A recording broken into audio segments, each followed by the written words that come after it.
பிரியமானவர்களே, இன்றைக்கு நீங்கள் வாசிக்க வேண்டிய வசனம் என்னாகமம் 30ஆம் அதிகாரம்.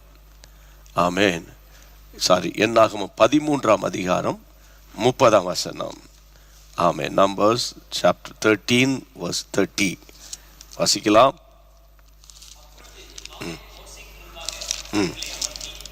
நாம் உடனே போய் அதை சுதந்தரித்துக் கொள்வோம். நாம் உடனே போய் அதை சுதந்தரித்துக் கொள்வோம். நாம் அதை எளிதாய் ஜெயித்துக் கொள்ளலாம். நாம் உடனே போய் அதை சுதந்தரித்துக் கொள்வோம். நாம் அதை எளிதாய் நாம் ஜெயித்துக் கொள்ளலாம். கர்த்தருக்கு மகிமை உண்டாகட்டும். இன்றைய காலையில் உங்களுடைய வார்த்தை எனக்கு வேணும். உங்களுடைய மக்களுக்கு தினந்தோறும் நாங்கள் பேசிக்கொண்டு வருகிறோம். தினந்தோறும் புதிய புதிய செய்திகளை உம்மிடத்திலிருந்து கேட்டு வாங்குகிற ஆண்டவரே, பல வாரக்கணக்காக நம்ம ஜெபிக்கிறவனுடைய சுவாபங்களை பற்றியே பேசிக்கிட்டு வந்தோம். இன்றையிலிருந்து கர்த்தர் ஒரு புதிய வழியை, புதிய சத்தியத்துக்குள்ளே நம்மை நடத்துகிறார். நீங்கள் சுதந்தரிக்க அழைக்கப்பட்டவர்கள். சரியா? முதல்ல அந்த மைண்டுக்குள்ளே நீங்கள் வந்துருங்க. எனக்கெல்லாம் இது கிடைக்காது, எனக்கெல்லாம் இது வராது, இதுக்கெல்லாம் நாங்கள் தகுதி இல்லை, என் வீடு தகுதி இல்லை, என் பிள்ளைகளும் தகுதி இல்லை, நானும் தகுதி இல்லை. சரியா? என் கோத்திரமும் தகுதி இல்லை, என் குலமும் தகுதி இல்லை. அப்படியெல்லாம் நீங்கள் சொல்லி கொண்டு இருக்கலாம். ஒன்று சொல்லட்டா, கர்த்தருடைய பிள்ளைகளே, பலன் அற்றவனுக்குத்தான் அவர் பலசாலியாக இருப்பார். ஞானம் இல்லாதவனுக்கு என் ஆண்டவர் ஞானத்தின் தேவனாக இருப்பார். ஒரு கிருபை இல்லாதவனுக்கு சகல கிருபையும் பகிர்ந்து அளிப்பார். ஆமென். ஒன்றும் இல்லாதவனுக்கு எல்லாம் உடையவராக இருப்பார். அவர்தான் நம் அருமை இரட்சகராகிய இயேசு கிறிஸ்து. அதனால இன்றைக்கு எனக்கு சரிவர வேலை இல்லை, சம்பாத்தியம் சரியில்லை, என் புருஷன் சரியில்லை, என் குடும்பம் சரியில்லை, நாங்கள் ரொம்ப சோர்ந்து போய் கிடக்கிறோம், நிம்மதி இல்லாமல் வாழ்கிறோம், அப்படிலாம் நீங்கள் நெருக்கத்தின் பாதையில் போய் கொண்டு இருந்தா, இந்த வார்த்தையை பிடிச்சு என் கூட சேர்ந்து நீங்கள் ஜெபிக்கணும். சரியா? வார்த்தை பிடித்து ஜெபிக்கணும். இங்கே யோசுவா சொல்லுகிறார், அருமையான ஒரு காலை சொல்லுகிறார். மோசைக்கு முன்பாக ஜனங்கள் எல்லாரும் சத்தம் போடாதீங்க, டென்ஷன் ஆகாதீங்க, பதட்டப்படாதீங்க. அவர் சொல்லுகிறார், நாம் உடனே போய் அதை சுதந்தரித்து கொள்வோம். நாம் அதை எளிதாய் ஜெயித்து கொள்ளலாம். கர்த்தருக்கு ஸ்தோத்திரம். இந்த வார்த்தையை உங்கள் மைண்டில் வச்சுக்கோங்க. சரியா? ஆண்டவர் சித்தமானால் நம் தொடர்ந்து சுதந்தரிக்கிற வேண்டிய காரியங்களை உங்களோடு கூட நான் பேச கர்த்தருடைய ஆவியினாலே நடத்தப்படுகிறேன். தினந்தோறும் பேசிக்கிட்டு இருக்கிறோம், தினந்தோறும் கர்த்தருடைய வார்த்தை சொல்லிக்கிட்டு இருக்கிறோம். இது அவர் தான் தந்து கொண்டிருக்கிறார் பிரியமானவர்களே. அதனால் நீங்கள் எதை குறித்தும் பாரப்படாதபடி உங்கள் பாரத்தை ஆண்டவர் பாதத்தில் வச்சுட்டு, ஆண்டவரே நான் ஒரு சுதந்திரவாளி இல்லை, நான் சுதந்திரவாளி இல்லாதவன், எனக்கு ஒரு ஃப்ரீடமும் எங்கள் லைஃப்பில் இல்லை, எங்கள் குடும்பத்தில் இல்லை, எப்போதும் ஒரு பாண்டேஜுக்குள்ளேயே இருக்கிறேன், எப்போதும் ஒரு கட்டுகளுக்குள்ளே இருக்கிறேன், ஒரு காவல்களுக்குள்ளே இருக்கிறேன் என்றெல்லாம் நீங்கள் புலம்பிக் கொண்டிருந்ததை கொஞ்சம் நிறுத்திட்டு, நீங்கள் சுதந்தரிக்க அழைக்கப்பட்டவர்கள் என்பதை அறிந்து கர்த்தரை தோத்திரம் பண்ணிக்கிட்டே இன்னைக்கு இந்த வார்த்தைகளை கேட்டு கர்த்தருக்குள்ளே பலப்படணும். ஆமேன். எனக்கு அன்பான கர்த்தருடைய பிள்ளைகளை, நான் ஆசீர்வாதத்தை சுதந்தரிக்க நான் என்ன செய்யணும்? நீங்கள் வாசிக்க வேண்டிய வசனம் என்னன்னு கேட்டால், உபாகமத்தின் புத்தகம் கர்த்தருடைய பிள்ளைகளை 2ஆம் அதிகாரத்துக்கு வேதத்தை நீங்கள் திருப்பிக் கொள்ளுங்கள். ஆமேன். ஆண்டவருக்கு ஸ்தோத்திரம். தேவனுடைய பிள்ளைகளை, நீங்கள் திருப்பி 24ஆம் வசனத்தை வாசியுங்கள். 2:24. நீங்கள் எழுந்து பிரயாணம் பண்ணி அர்னோன் ஆற்றை கடந்து போங்கள். நீங்கள் எழுந்து பிரயாணம் பண்ணி அர்னோன் ஆற்றை கடந்து போங்கள். எஸ்போனின் ராஜாவாகிய சீகோன் என்னும் எமோரியனையும் அவன் தேசத்தையும் கையிலே உங்கள் கையிலே ஒப்பு கொடுத்தேன். இது முதல் அதை சுதந்தரித்துக் கொள்ளும்படி அவனோடே யுத்தம் செய். எமோரியனையும் அவன் தேசத்தையும் உங்கள் கையில் ஒப்பு கொடுத்தேன். அதை சுதந்தரிக்கும்படி ஆண்டவர் பேசுகிறார். அவனோட கூட நீ யுத்தம் செய் என்று ஆண்டவர் பேசுகிறார். 25ஆம் வசனம். வானத்தின் கீழ் எங்குமுள்ள ஜனங்கள் வானத்தின் கீழ் எங்கும் உள்ள ஜனங்கள் உன்னாலே திகிலும் பயமும் அடையும்படி செய்ய உன்னாலே திகிலும் பயமும் அடையும்படி செய்ய இன்று நான் தொடங்குவேன். இன்று நான் தொடங்குவேன். அவர்கள் உன் கீர்த்தியை கேட்டு அவர்கள் உன் கீர்த்தியை கேட்டு உன் நிமித்தம் நடுங்கி வேதனைப்படுவார்கள் என்றார். வேதனைப்படுவார்கள் என்றார். ஆண்டவர் பேசுகிறார். ஆமென். பிரயாணம், இஸ்ரவேலின் ஜனங்களுடைய வழி பிரயாணங்களிலே பலதரப்பட்ட போராட்டங்கள், வனாந்தர மார்க்கம். நான் ஏற்கனவே சொல்லியிருக்கிறேன், அன்றைக்கு எகிப்திலிருந்து இஸ்ரவேல் தேசம், அதாவது கானான் தேசம், அல்லாவிட்டால் வாக்குத்தத்தம் பண்ணப்பட்ட தேசம், இந்த தேசத்தை வந்து அடைவதற்கு 40 லாங் இயர்ஸ், 40 நீண்ட காலங்கள் ஏற்பட்டது. ஆனால் 40 வருடங்கள் அவசியம் இல்லை. ஆனால் அவர்களுடைய அவிசுவாசங்கள், சில போராட்டங்கள், தேவன் விரும்பாத காரியங்கள், ஏகப்பட்ட சம்பவங்கள் நடந்தது. இடையே வழிமறித்த அமலேக்கியன், இப்படி வசனம் சொல்லுகிறது, கர்த்தருடைய பிள்ளைகளை அர்னோன் ஆற்றை கடக்கணும், எஸ்போனின் ராஜாவாகிய சீகோனையும் எமோரியன் ராஜாவையும் அவன் தேசத்துக்கு விரோதமாக நீ போராடணும். இப்படி ஆண்டவர் தான் எகிப்திலிருந்து வெளியே கொண்டு வந்தார். நல்லா புரிந்து கொள்ளுங்க, ஆண்டவர் தான் எகிப்திலிருந்து வெளியே கொண்டு வந்தார். ஆனால் அந்த எகிப்தில் இருந்து வாக்குத்தத்தம் பண்ணப்பட்ட, அதாவது கர்த்தருடைய பிள்ளைகள் ஆசீர்வாதமான அந்த இடத்தை அடைவதற்குள்ளாக அவங்க பல யுத்தங்களை சந்தித்தார்கள். சரி, இது ஓல்டு டெஸ்ட்மெண்ட். இப்போ நீங்களும் நானும் புதிய ஏற்பாட்டு காலத்தின் முடிவின், ஏசப்பாவின் வருகையின் விளிம்பில் நின்று கொண்டிருக்கிறோம். அப்போ அந்த வருகையின் விளிம்பு, இப்போ அன்றைக்கு அவர்கள் அந்த எருசலேமை நோக்கி அல்லது இஸ்ரவேல் தேசத்தை நோக்கி பயணித்தார்கள், நம்முடைய முற்பிதாக்கள் இல்லையா. நாம் எதை நோக்கி பயணிக்கிறோம்? அந்த பரம கானானை நோக்கி, அந்த பரலோக ராஜ்யத்தை நோக்கி தான் டெய்லி நம்ம பயணம் பண்ணிக்கிட்டு இருக்கிறோம் இல்லையா. அப்போ இந்த பயணத்தில் பள்ளங்கள் உண்டு, மேடுகள் உண்டு. இந்த பயணத்தில் இப்படி பலதரப்பட்ட போராட்டங்கள் உண்டு. வாழ்க்கை போராட்டம் தானே, என்ன சொல்கிறீங்க? யாராவது ஒரு பெரிய ஒரு தொழில் அதிபரை கேட்டு பாருங்க, நீங்கள் இந்த தொழில் அதிபராக அப்படி இப்போ தாயின் கருவிலேருந்து வந்துட்டீங்களா, அல்லது ஏற்கனவே உங்கள் எல்லாருக்கும் ப்ரீ பிளான்டாக இருந்ததா? இல்லை. தகப்பன் காலத்தில் இருந்த ஆசீர்வாதத்தை சுதந்தரிக்கிற அவருடைய குமாரர்கள் கூட சில சவால்களை அவங்க சந்தித்து தான் அவங்க அந்த தொழிலதிபர் என்ற ஒரு ஸ்தானத்துக்கு வராங்க. கர்த்தரால் பயன்படுத்தப்படுகிற ஊழியர்களை பாருங்கள், அவர்கள் திடீரென்று உயர்வான இடங்களுக்கு வரவில்லை. பல ஆவிக்குரிய போராட்டங்களை எதிர்த்து நின்று போராடி சத்துருவினுடைய தந்திரங்களை அறிந்து ஜெயித்து தான் வந்திருக்கிறாங்க. அப்போ இன்னைக்கு ஆண்டவர் உங்களுக்கு சொன்ன வார்த்தை என்ன? காலேப் சொன்ன வார்த்தை தான், நாம் போய் எளிதில் ஜெயித்து கொள்ளலாம், அந்த இடத்திற்கு போய் சுதந்தரித்து எளிதில் ஜெயிக்கலாம். அதுதான், அதை மைண்டில் வச்சுக்கோங்க.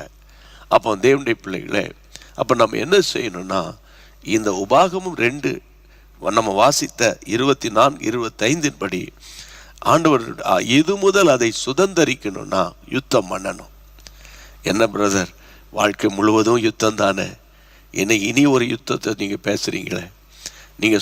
நான் சொல்கிற யுத்தம் என்னென்னா, பழைய ஏற்பாட்டு கால உதாரணமாக பாருங்கள். அவங்க யுத்தத்துக்கு போகும்போது அவங்க பட்டயத்தோடு போவாங்க, இராணுவத்தோடு போவாங்க இல்லையா.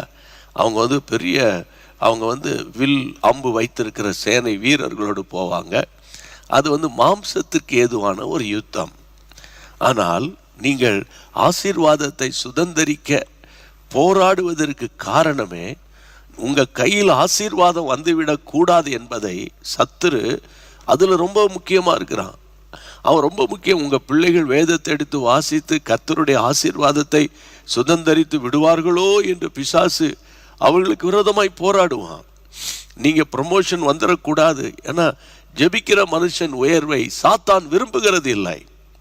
ஆண்டவரை நேசிக்கிற சந்ததி வளர்வதை சாத்தான் விரும்புவது இல்லை. ஆண்டவருக்கு மகிமை உண்டாகட்டும். அதாவது பழைய ஏற்பாட்டு காலத்திலே சொல்கிறேன், மோசே ஒருவன் எழும்புவான், அவன் ஒரு இரட்சகனாக வருவான். அவன்தான் 430 வருஷம் அடிமைத்தனத்தில் இருக்கிற தேவ ஜனங்களை விடுதலையாக்குகிற ஒரு விடுதலை வீரன் என்று சாத்தானுக்கு தெரிந்துதான் அவரை குழந்தையா இருக்கும் பொழுது அழிக்க பார்த்தான் அல்லவா? ஞாபகம் இருக்கு அவங்களுக்கு அந்த சம்பவம்? அப்போ சாத்தான் எப்பவுமே ஒரு மாஸ்டர் பிளான் பண்ணுவான். அந்த அந்த அந்த அந்த தந்திரத்தை நீங்க அறிந்து கொண்டால், இப்ப நான் யாருக்கு பேசிக்கிட்டு இருக்கேன்னா, வேலையை போய் பாருப்பா, பைபிளாவது பிரசங்கமாவது ஜபமாவது அதெல்லாம் ஒன்றும் இல்லை, அவங்களுக்கு நான் பேசலை. அவங்களுக்கு நம்ம ஜெபிக்கணும், அவங்களுடைய கண்கள் திறக்கப்படணும், அவங்க ஆண்டவருடைய அன்புக்குள்ளே வரணும், அது வேற. ஆனால் இன்றைக்கு போராடி கொண்டிருக்கிற தேவ ஜனங்கள் எது வழி, எது சரியான பாதை, எப்படி போகணும், எப்படி போகக்கூடாது, எப்படி ஜெபிக்கணும், எப்படி ஜெபிக்கக்கூடாது என்று போராடி கொண்டிருக்கிற தேவ ஜனங்கள், என்றைக்கு எங்களுக்கு ஒரு விடிவு காலம் வரும், எங்களுக்கு ஒரு என்னைக்கு ஒரு நல்ல ஒரு வெளிச்சம் உதிக்கும், என்றைக்கு எங்கள் வீட்டுக்குள்ளே ஒரு நிம்மதி வரும் என்று அங்கலாய்த்து கொண்டிருக்கிற தேவ பிள்ளைகளுக்காகத்தான் இன்றைக்கு நான் ஊழியம் செய்து கொண்டிருக்கிறேன். சொந்து போவாதீங்க கர்த்தருடைய பிள்ளைகளே. பழைய ஏற்பாட்டு கால யுத்தம் வேற. அப்ப நீங்களும் நானும் புது உடன்படிக்கை கிறிஸ்தவர்கள், இயேசுவின் இரத்தத்தினால கழுவப்பட்டு அவருடைய இரத்தத்தினால மீட்கப்பட்டவர்கள். அப்போ இயேசுவின் இரத்தத்தினால கழுவப்பட்டவர்களுக்கும் அவருடைய இரத்தத்தால் மீட்கப்பட்டவர்களுக்கும் அபிஷேகம் பெற்றவங்களுக்கும் போராட்டம் கிடையாது என்று பைபிள் சொல்லுகிறதா? போராட்டம் உண்டு என்று பைபிள் சொல்லுகிறதா? கர்த்தருடைய பிள்ளைகளை, வசனத்தில் வாசிக்கிறோம் 2 கொரிந்தியர் 10ஆம் அதிகாரம். உங்க எல்லாருக்கும் தெரியும் இல்லையா? பவுல் ஒரு புது உடன்படிக்கை கிறிஸ்தவர், ஒரு புது உடன்படிக்கை சபை எப்படி இருக்க வேண்டும் என்று நமக்கு அந்த சிஸ்டத்தை எழுதி கொடுத்த ஒரு தேவ மனிதர். அவர் என்ன சொல்லுகிறார்? கர்த்தருடைய பிள்ளைகளை, 4ஆம் வசனம் வாசிக்கலாம். 10ஆம் அதிகாரம் 2 கொரிந்தியர் எல்லாம் எடுத்துக்கொள்ளுங்க. 10ஆம் அதிகாரம் 4ஆம் வசனம். எங்களுடைய போராயுதங்கள் வாசிங்க. மாம்சத்துக்கேற்றவளாயிராமல் அரண்களை நிர்மூலமாக்குகிறதற்கு தேவ பலமுள்ளவர்களாயிருக்கிறது. அவைகளால் நாங்கள் தர்க்கங்களையும் தேவனை அறிகிற அறிவுக்கு விரோதமான எழும்புகிற எல்லா மேட்டிமையும் நிர்மூலமாக்கி எந்த எண்ணத்தையும் கிறிஸ்துவுக்கு கீழ்ப்படிய சிறைப்படுத்துவர்களாய் இருக்கிறோம். ஆமென். கர்த்தருக்கு ஸ்தோத்திரம். இங்கே அப்போஸ்தலனாகிய பவுல் சொல்லுகிறாரு, கர்த்தருடைய பிள்ளைகளே, எங்களுடைய போர் ஆயுதங்கள். அப்போ போர் ஆயுதம் இப்படி பேசினாலே அது ஒரு வார்ஃபேர் தானே, அங்கே ஒரு யுத்தம் தானே. அப்போ விசுவாசிகளுடைய போர் ஆயுதங்கள் என்னன்னு அவர் சொல்றார். திரும்ப அந்த ஸ்கிரீன்ல பாருங்க. எங்கள் போர் ஆயுதங்கள் மாம்சத்துக்கு ஏற்றவர்களா இல்லை, அரண்களை நிர்மூலமாக்குகிறதற்கு தேவ பலனாக இருக்கிறது. எங்களுக்கு கர்த்தர் கொடுத்த ஒரே ஒரு போர் ஆயுதம் தேவனுடைய பலன் தான். தேவ பலன் தான் எங்களுடைய போர் ஆயுதங்கள். ஆமென். அப்போ இந்த நாட்களில் ஒரு நிமிஷம் கையை உயர்த்தி, இயேசுவே இயேசுவே, நாங்கள் இந்த நாட்களில் ஆண்டவரே ஆசீர்வாதத்தை சுதந்தரிக்க அழைக்கப்பட்டிருக்கிறோம். என்றைக்கு உம்முடைய பிள்ளையாய் மாறினோமோ, ஜெபம் பண்ணுங்க என்னோடு கூட சேர்ந்து, என்னைக்கு உம்முடைய பிள்ளையாய் எங்களை ஏற்றுக்கொண்டீங்களோ, என்றைக்கு எங்களை குமாரராக குமாரத்திகளாக நீர் அங்கீகரித்தீரோ, ஆண்டவரே உம்முடைய ஆசீர்வாதத்தை சுதந்தரிக்கணும், ஆண்டவரே கிருபைகளை சுதந்தரிக்கணும், ஆண்டவரே ஆஸ்தியை சுதந்தரிக்கணும், ஐஸ்வர்யத்தை சுதந்தரிக்கணும், ஆரோக்கியத்தை சுதந்தரிக்கணும், சௌக்கியத்தை சுதந்தரிக்கணும், ஆண்டவரே மன மகிழ்ச்சியை சுதந்தரிக்கணும், பலத்தை சுதந்தரிக்கணும். இதுதான் உங்க சித்தம் ஐயா. இப்பொழுதும் ஆண்டவரே, ஆண்டவரே இதற்கு விரோதமாய் எழும்ப ஆண்டவர் சத்துரு வரும்போது அவனை அடையாளம் கண்டு அவனை மேற்கொள்வதற்கு எங்களுக்கு கொடுத்த தேவ பலனுக்காக ஸ்தோத்திரம். தேவ பலன், தேவனுடைய பலன் பரிசுத்தாவியின் நிறைவில் தான் இருக்கிறது. தேவனுடைய பலன் தேவனுடைய வசனத்தில் தான் இருக்கிறது. ஆமென். தேவனுடைய பலன். வாய்த்தர சொல்லுங்க, தேவனே உம்முடைய பலனால் என்னை நிரப்புங்க. ஹல்லேலூயா. தாவீது சொல்லுகிறார் அல்லவா, என் பலனாகிய கர்த்தாவே நீர்தான்பா என்னுடைய பலன். Lord, you are my strength. ஆண்டவரே நீர்தான் என்னுடைய பலன். ஆண்டவரே ஆமென். ஹல்லேலூயா. நீர்தான் என்னுடைய பலன், நீர்தான் என்னை பலன். ஷமானாமா ஹாந்தாரா பூதுதாலபா.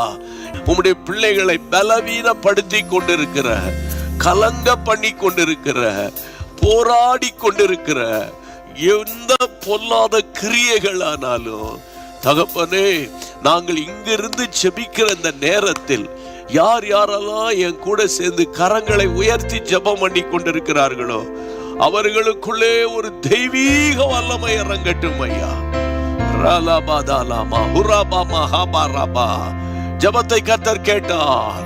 ஸ்தோத்திரம் பண்ணி பாடுவோமா? தேங்க்யூ. நான் கர்த்தருக்கு காத்திருந்தேன், நான் புது பலனை அடைந்திடுவேன். நான் கர்த்தருக்கு காத்திருந்தேன், நான் புது பலனை அடைந்திடுவேன். கழுகு போல செட்டைகளை அடித்து நானும் எழுப்பிடுவேன். நடந்திட்டாலும் ஓடினாலும் சோர்ந்திட மாட்டேன். நான் நடந்திட்டாலும் ஓடினாலும் சோர்ந்திட மாட்டேன். பலப்படுத்துகிற கிறிஸ்துவினாலே எல்லாவற்றையும் செய்ய எனக்கு பலனுண்டு. நான் எல்லாவற்றையும் செய்ய எனக்கு பலனுண்டு. இது ஒரு பழைய பாடல். நம்முடைய அன்பான அம்மா சாராள் நவரோஜி எழுதின பழைய பாட்டு. பொதுவாக நம்ம ஜீசஸ் மீட்ஸில் பழைய பாடல்களை பாடுவது நம்முடைய வழக்கம். ஏனென்றால் அது எப்போதுமே ஒரு அபிஷேகத்தையும் வல்லமையும் கொண்டு வருகிறது. ஒருவேளை உங்களுக்கு தெரியலன்னா எங்களோடு கூட சேர்ந்து இன்னொரு சரணத்தை சேர்ந்து நம்ம பாடி கர்த்தரை மகிமைப்படுத்துவோம். ஏனென்றால் நீங்கள் சுதந்தரிக்க அழைக்கப்பட்டவர்கள். ஆமென். சேர்ந்து பாடுவோமா? தேங்க்யூ. என் தேவன் யெகோவாயிரே, என் தேவையாவையும் தருவாரே. என் தேவன் யெகோவாயிரே, என் தேவையாவையும் தருவாரே. தமது ஐஸ்வர்யத்தின்படி எனது குறைவை நிறைவாக்கும் இயேசுவை விசுவாசிப்பேன், தேவ மகிமையை காண்பேன். நான் இயேசுவை விசுவாசித்து தேவ மகிமையை காண்பேன். பலப்படுத்துகிற கிறிஸ்துவினாலே எல்லாவற்றையும் செய்ய நல்ல உரத்த குரலில் எல்லாவற்றையும் செய்ய எனக்கு பலனுண்டு. நான் எந்த நிலைமையில் இருந்தாலும் நான் மனரமியமாய் இருக்கின்றேன். நான் எந்த நிலைமையில் இருந்தாலும் நான் மனரமியமாய் இருக்கின்றேன். பட்டினியாய் இருந்தாலும் பரிபூரணம் அடைந்தாலும் தாழ்ந்திருக்கவும் வாழ்ந்திருக்கவும் போதிக்கப்பட்டேன். நான் தாழ்ந்திருக்கவும் வாழ்ந்திருக்கவும் பலப்படுத்துகிற கிறிஸ்துவினாலே எல்லாவற்றையும் செய்ய எனக்கு பலனுண்டு. நான் எல்லாவற்றையும் செய்ய எனக்கு பலனுண்டு. ஆமென், ஆமென். ஆண்டவருக்கு மகிமை உண்டாகட்டும். அந்த கால பரிசுத்தவான்கள் அப்படித்தான் வாழ்ந்தாங்க. யாருக்கிட்டையும் கையை நீட்டி ஒரு பைசா கொடு, நான் சாப்பிடலன்னு சொல்லுகிற ஒரு வார்த்தையும் பழைய காலத்து பரிசுத்தவான்கள்கிட்ட பார்க்கவே முடியாது, பார்க்கவே முடியாது எந்த ஒரு மனிதனிடத்திலும். ஏன்னா அந்த நாட்களில் விசுவாசத்துக்கு பயங்கர போராட்டம். தேசமே பஞ்சத்தில் இருக்கும் இல்லையா? தேசமே பஞ்சத்தில் இருக்கும். ஒரு 50-55 வருஷத்துக்கு முன்னாலெல்லாம் பல பயங்கர வறுமை, போராட்டம். அப்போ விசுவாசத்தில் வாழ்ந்த ஊழியக்காரர்கள் கதவு பூட்டிக்கிட்டே போதும் கர்த்தரையே நோக்கி பார்ப்பாங்க, கர்த்தரையே நோக்கி பார்ப்பாங்க. யாரிடத்திலும் தங்களுடைய குறைகளையோ பலவீனங்களையோ சொல்ல மாட்டாங்க. அதிசயமாய் ஆமென் கர்த்தருடைய ஊழியர்களுடைய தேவைகள் சந்திக்கப்படணும். ஆனால் தான் நான் வாழ்ந்திருக்கவும் தெரியும், தாழ்ந்திருக்கவும் தெரியும். அப்போஸ்தலனாகிய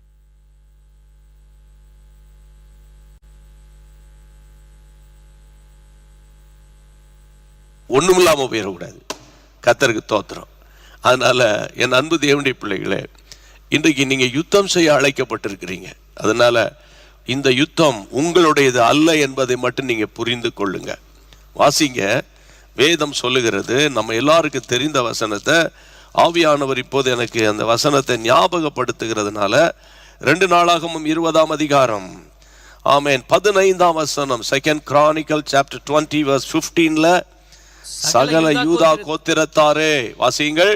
எருசலேமின் குடிகளே, ராஜாவாகிய யோசபாத்தே கேளுங்கள். நீங்கள் அந்த ஏராளமான கூட்டத்துக்கு பயப்படாமல், அந்த ஏராளமான கூட்டத்திற்கு பயப்படாமலும் கலங்காமலும் இருங்கள் என்று கர்த்தர் உங்களுக்கு சொல்லுகிறார். இந்த யுத்தம் உங்களுடையது அல்ல, இந்த யுத்தம் உங்களுடையது அல்ல, இது தேவனுடையது. கையை வைத்து அல்லேலூயா சொல்லிருங்க. இப்போது ஆவியானவர் பேசுகிறார். நீங்க எழும்பி யுத்தம் செய்யணும், சத்துருவை எதிர்த்து போராடணும் என்று சொல்லுகிற நேரத்தில், ஐயோ இந்த யுத்தத்தை நான் எப்படி பண்ண போறேன், இந்த சத்துரு என்னால் ஜெயிக்க முடியாது, சத்துருனால எனக்கு பயம், நான் தோற்று தான் போவேன், எனக்கு அந்த அளவுக்கு வலிமை இல்லை, வல்லமை இல்லை, நான் அவ்வளோ ஸ்ட்ராங்கா இல்லை, எனக்கெல்லாம் அப்படி ஜெபிக்க தெரியாது என்று சொல்லி கொண்டிருக்கிற உங்களுக்கு தான் ஆண்டவருடைய வார்த்தை வருகிறது.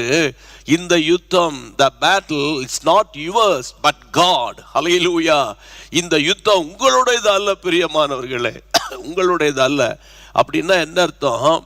தேவனுடைய பிள்ளைகளே, நம்ம யுத்தத்துக்கு போவோம், யுத்தத்தின் ஜெயபலனானவர் உங்களுக்கு முன்பாக வருவார், உங்களோடு கூட நின்று அவர் யுத்தம் பண்ணுவார். ஆமென்.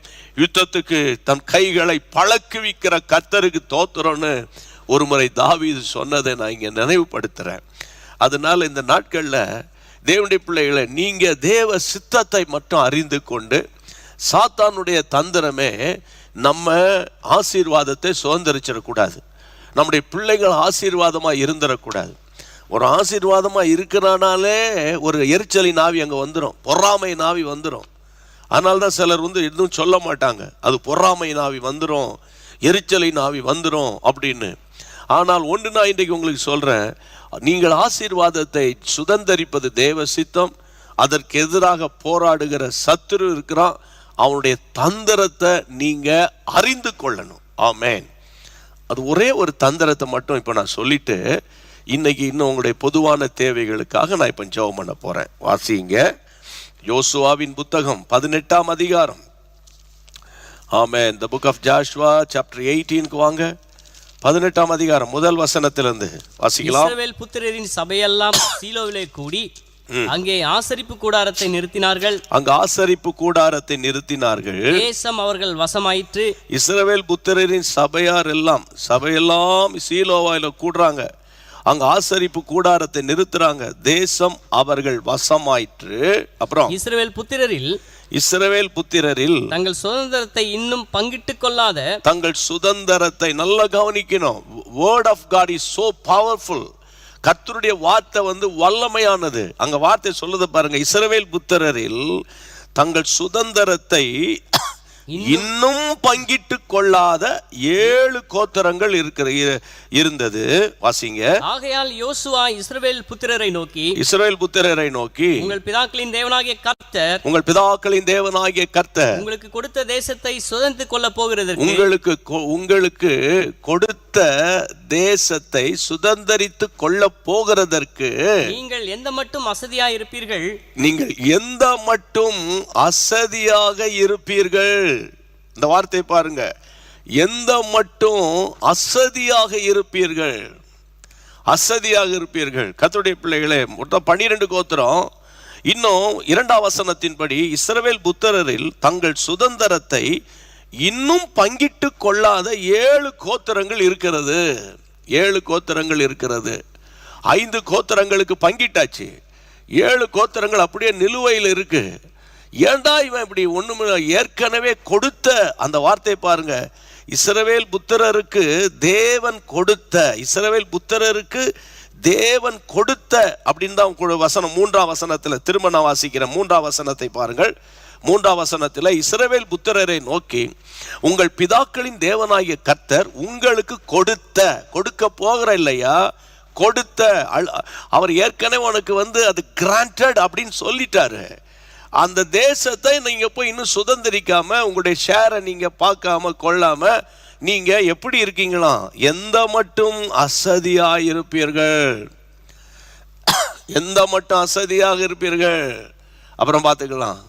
அசதி கர்த்தருடைய பிள்ளைகளே, இந்த அசதி என்ற ஒரு வார்த்தையை இந்த இடத்துல நான் கையாளும் போது பரிசுத்த ஆவியானவர் எனக்கு ஞாபகப்படுத்துகிற ஒரு வசனம் இருக்கிறது.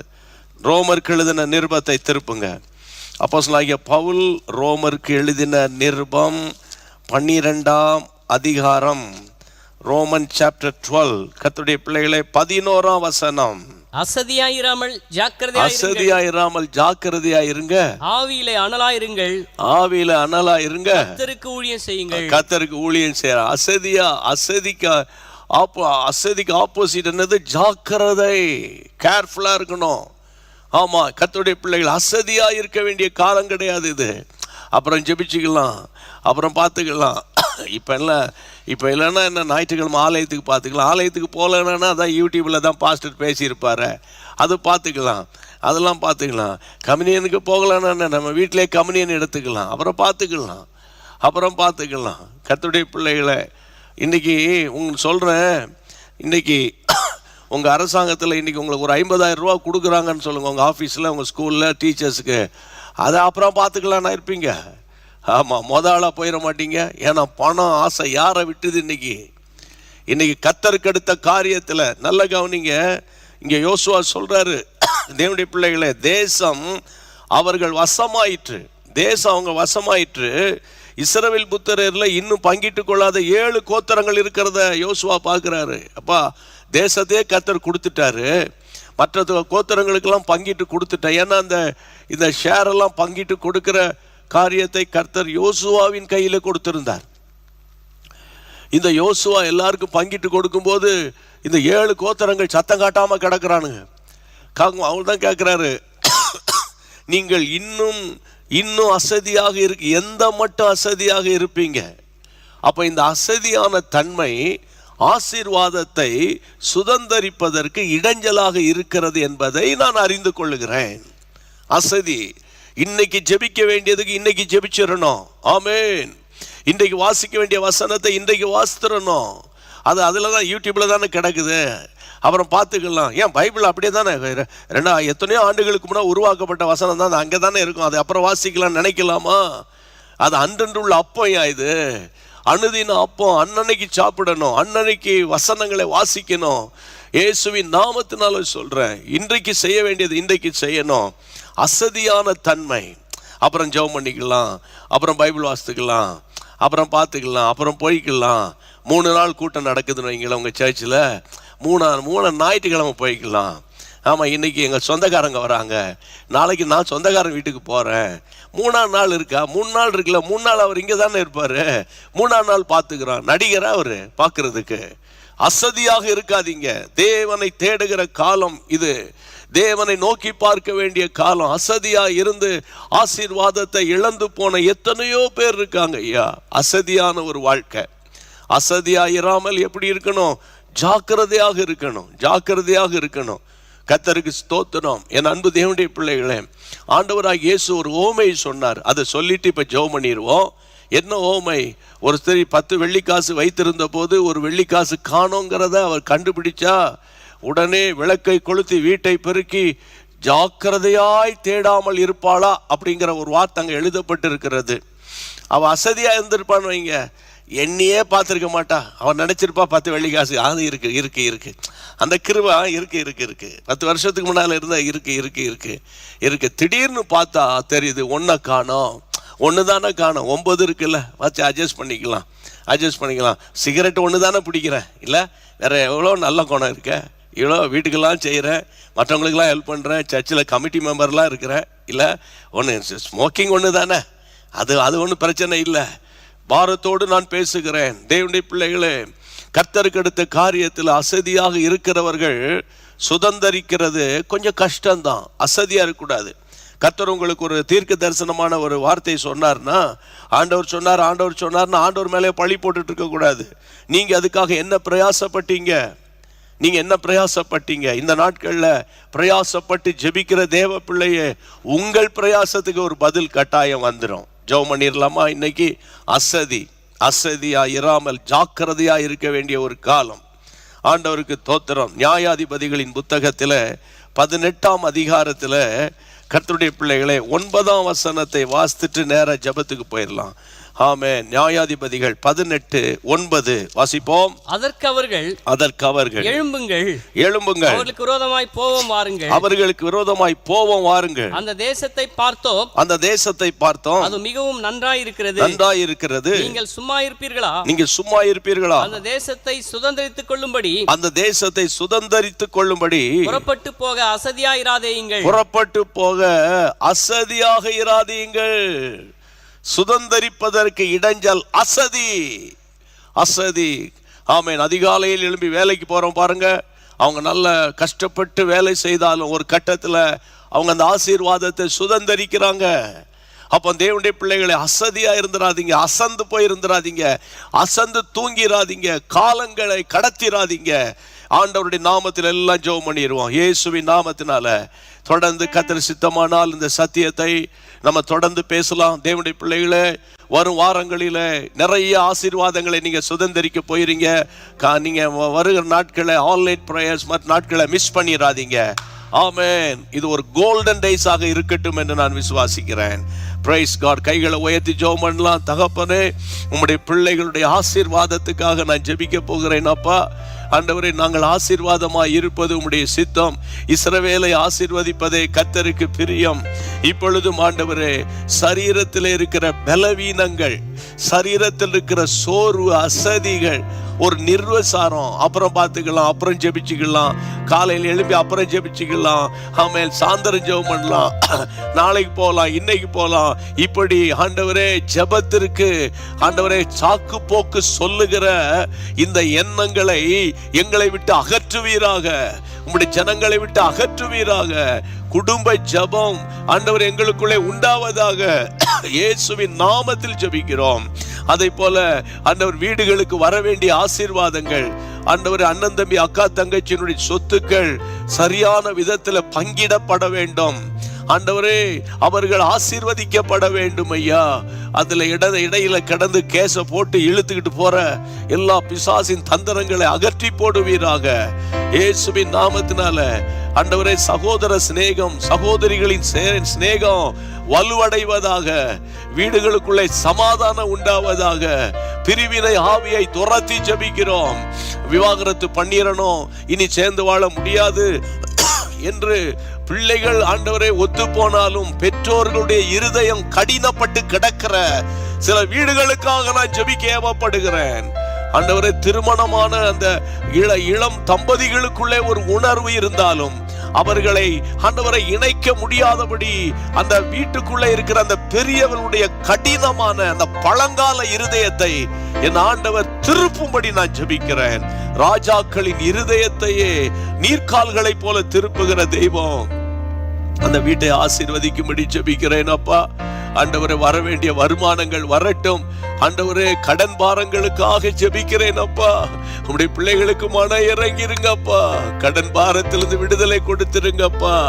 அப்பா, கடன்ல சிக்கி தற்கொலைதான் முடிவு என்று பிசாசு பேசுகிறது போல நான் உணர்கிறேன். அப்பா, அந்த கிரியைகளை முறியடித்து ஜெபிக்கிறேன். அப்பா, உம்முடைய பிள்ளைகள் ஆண்டவரே, ஆண்டவரே, ஒரு வழியை திறந்து கொடுத்து அந்த கடன்ல இருந்து கொஞ்சம் கொஞ்சமா வெளியே வந்துடட்டும். அப்பா, வேலை தாங்கப்பா, தொழிலை ஆசீர்வதிங்கப்பா, வியாபாரத்துக்கு வழியை உண்டாக்கி கொடுங்கப்பா, புதிய வேலையை தாங்க ஆண்டவரே, ஞானமாய் நடக்கட்டும் ஐயா.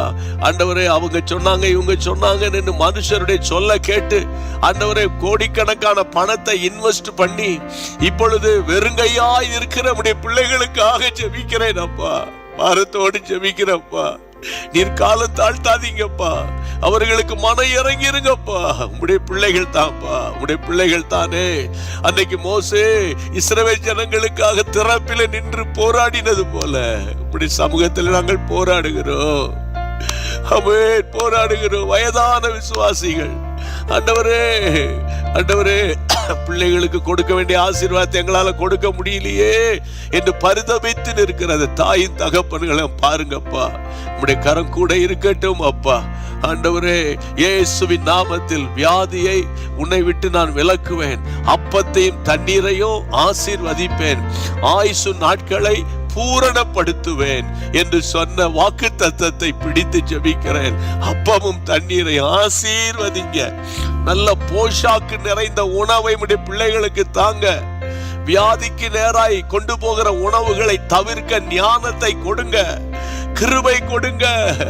ஆண்டவரே, வியாதியை உன்னை விட்டு விலக்குகிற கர்த்தர் சொன்னீரு, வியாதிகளை நீக்கி போடுங்கப்பா. இயேசுவின் நாமத்தினால டிபி வியாதியே, ஆமை எலும்பில் இருக்கிற டிபி வியாதிகள் குணமடையும்படி நான் ஜெபிக்கிறேன். பிளட் கேன்சர், லிவர் கேன்சர், பிளாடர்ல இருக்கிற கேன்சர், ஆண்டவரே யூட்ரஸ்ல இருக்கிற கேன்சர், இயேசுவின் நாமத்தில் சுகம் உண்டாவதாக. இயேசுவின் நாமத்தில் ஜெபிக்கிறோம், இயேசுவின் நாமத்தில் ஜெபிக்கிறோம், இயேசுவின் நாமத்தில் ஜெபிக்கிறோம். ஆண்டவரே, ரொமாட்டிக் ஆர்த்ரைட்டிஸ் என்ற அந்த முடக்கு வியாதிக்காக பாரத்தோடு ஜெபிக்கிறேன் அப்பா.